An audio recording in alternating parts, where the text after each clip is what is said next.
రఘురామకృష్ణరాజుపై custodial torture కేసులో ఈ రోజు కమేపల్లి తులసి బాబును విచారించనున్నారు ఎస్పీ దామోదర్.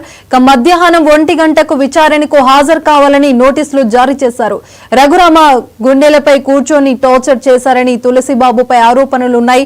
తులసి బాబుతో పాటు రిటైర్డ్ ఏఎస్పీ విజయ్ పాలును కూడా ఈ రోజు విచారించనున్నారు.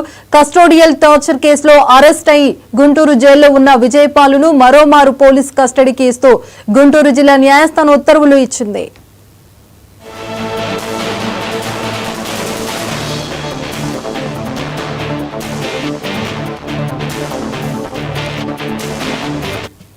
డిప్యూటీ స్పీకర్ రఘురామకృష్ణరాజుపై కస్టోడియల్ టార్చర్ కేసులో ఈ రోజు కామేపల్లి తులసి బాబును విచారించనున్నారు ఎస్పీ దామోదర్.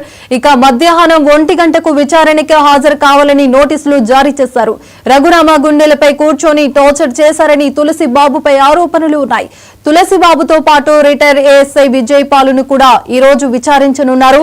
కస్టోడియల్ టార్చర్ కేసులో అరెస్ట్ అయి గుంటూరు జైల్లో ఉన్న విజయ్ పాలును మరోమారు పోలీసులు కస్టడీకి ఇస్తూ గుంటూరు జిల్లా న్యాయస్థానం ఉత్తర్వులు ఇచ్చింది.